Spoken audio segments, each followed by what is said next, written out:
നിങ്ങളെപ്പോഴെങ്കിലും മസ്തിഷ്ക മരണമെന്ന വാക്ക് കേട്ടിരിക്കുമല്ലോ അല്ലേ? അതായത് മസ്തിഷ്കം മരിക്കുന്ന അവസ്ഥ, അല്ലെങ്കിൽ ഇംഗ്ലീഷിൽ ഇതിനെ ബ്രെയിൻ ഡെത്ത് എന്ന് പറയാം. നമ്മൾ ഇന്നിവിടെ പറയുന്നതും ബ്രെയിൻ ഡെത്തിനെ കുറിച്ചാണ്. അതായത് സോഷ്യൽ മീഡിയയുടെ ഉപയോഗം മൂലം മരണത്തിലേക്ക് അടുത്തുകൊണ്ടിരിക്കുന്ന മസ്തിഷ്കത്തിനെ കുറിച്ച്. കുറച്ചുകൂടി വിശദമാക്കിയാൽ, എങ്ങനെയാണ് സോഷ്യൽ മീഡിയ നമ്മുടെ മസ്തിഷ്ക പ്രവർത്തനങ്ങളെ അല്ലെങ്കിൽ നമ്മുടെ ബിഹേവിയറിനെയൊക്കെ സ്വാധീനിക്കുന്നതെന്നും, അഡിക്ഷൻ എന്നാൽ എന്താണെന്നും, സോഷ്യൽ മീഡിയ സ്ക്രോളിംഗ്, റീലുകൾ എന്നിവ എങ്ങനെയാണ് മറ്റ് മാനസിക പ്രശ്നങ്ങൾക്ക് കാരണമാകുന്നത് എന്നതിനെ പറ്റിയാണ് നമ്മൾ ഇന്ന് ഈ വീഡിയോയിലൂടെ പങ്കുവയ്ക്കുന്നത്. അപ്പോൾ നമുക്ക് വീഡിയോയിലേക്ക് പോകാം.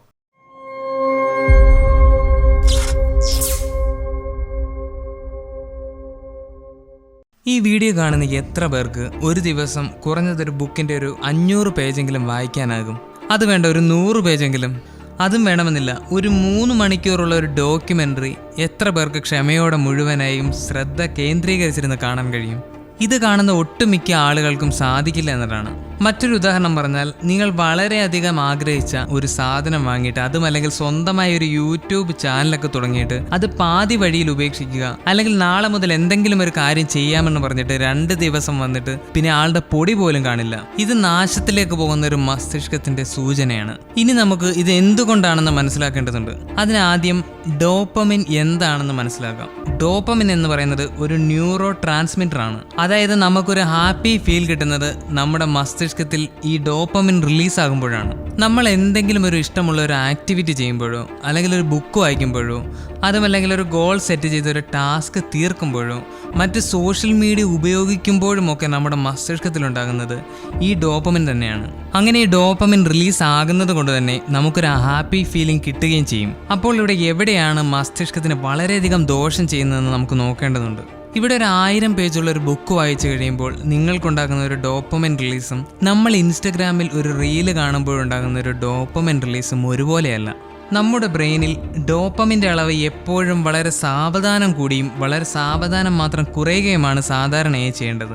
അതുപോലെ തന്നെ ഗ്രാഫിൽ കാണുന്നത് പോലെ ഒരു ഹെൽത്തി ആയിട്ടുള്ള ബ്രെയിനിൽ ഒരു ഒപ്റ്റിമം ലെവലിൽ മാത്രമേ ഡോപ്പമിൻ ലെവൽ കൂടുകയും അതുപോലെ തന്നെ വളരെ സാവധാനം മാത്രമേ നമുക്ക് ആ ഡോപ്പമിൻ ലെവൽ കുറയുകയുമുള്ളൂ എന്നതാണ്.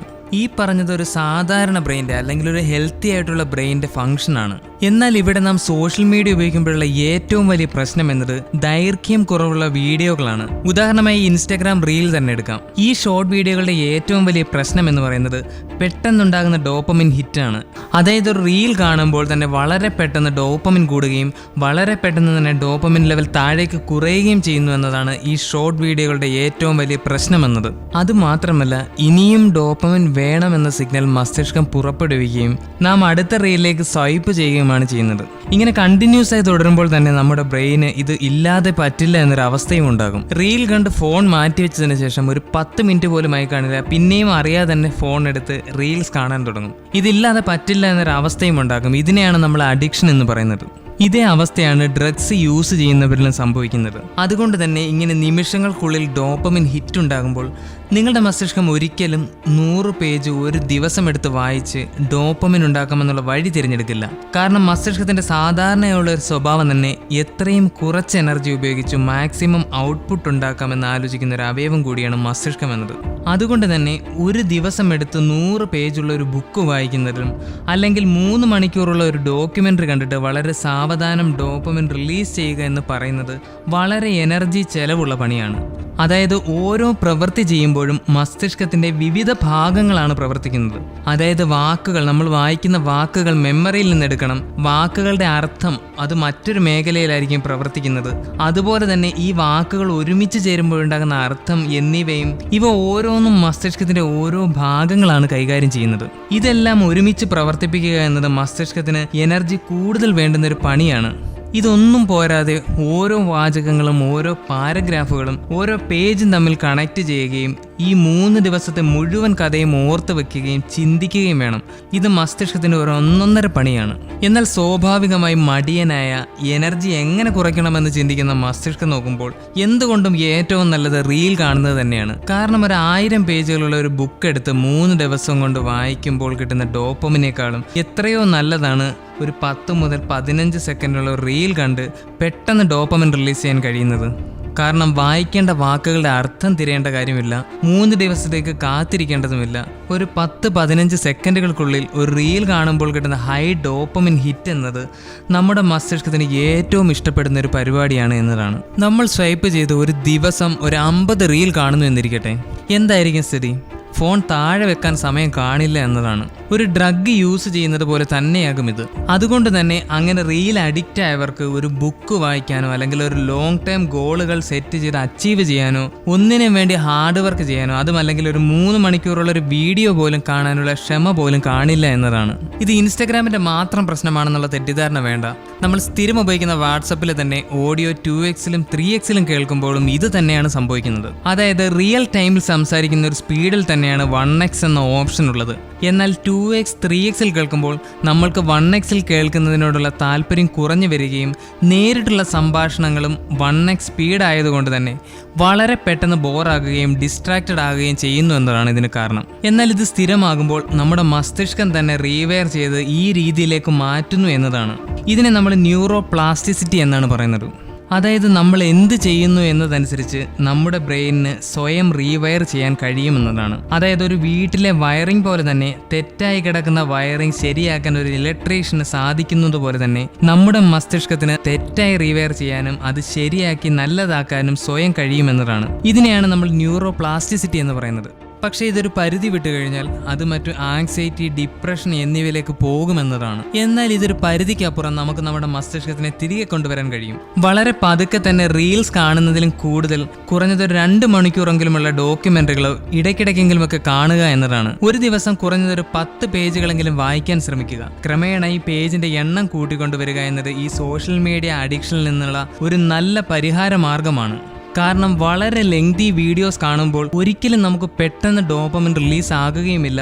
അതുപോലെ തന്നെ അടുത്ത ഡോപ്പമിൻ ഹിറ്റിന് വേണ്ടി സ്വൈപ്പ് ചെയ്യാനും കഴിയില്ല എന്നതാണ്. എന്നാൽ കൂടുതൽ ആഴത്തിലുള്ള ഇൻഫർമേഷൻ നമുക്ക് കിട്ടുകയും ചെയ്യുമെന്നതാണ് ഇതിൻ്റെ ഏറ്റവും വലിയ ഗുണമെന്നത്. അതുകൊണ്ട് തന്നെ നമ്മുടെ മസ്തിഷ്കത്തിൽ വളരെ സാവധാനം ഡോപ്പമിൻ റിലീസാകുകയും വളരെ പതുക്കെ തന്നെ കുറയുകയും ചെയ്യുന്നു എന്നതാണ്.